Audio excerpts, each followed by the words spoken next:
Leo tena umeenda kwa mama yako na umerudi na maneno yake. Ni mama yangu, siwezi kumpuuza.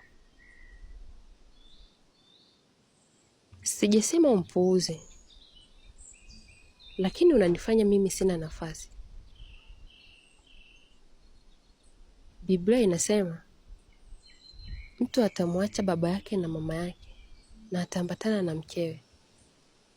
Mwanzo 2:24. Lakini Kutoka 20:12 panasema, mheshimu baba yako na mama yako ili upate kuishi siku nyingi katika nchi uliyopewa na Bwana Mungu wako.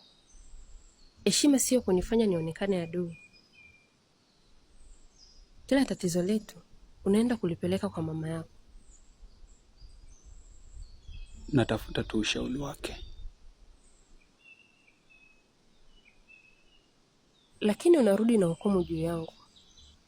Msihukumu msije mkahukumiwa. Mathayo 7:1. Mama yangu ananijali, hawezi kunipotosha. Na mimi sijali. Biblia inasema mume na ampende mkewe kama nafsi yake. Waefeso 5:33.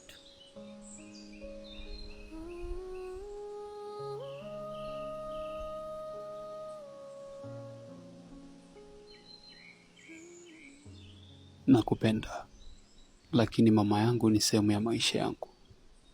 Na mimi ni nani kwako basi? Mke au mgeni? Sikutaka umwache. Niliomba uniongeze. Kwa sababu mume ni kichwa cha mkewe. Waefeso 5:23. Unataka kunifanya nichague? Kila jambo lina wakati wake. Mhubiri 3:1. Ila tayari umechagua. Kila mara unamchagua mama yako. Unakuza mambo. Hapana. Naumia. Maneno ya upole huponya, lakini maneno makali huvunja roho.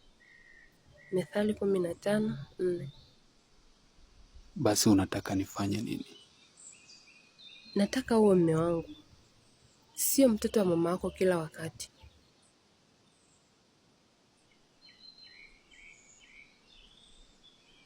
Biblia inasema wawili watakuwa mwili mmoja. Mwanzo 2:24. Lakini sisi hatuko mmoja.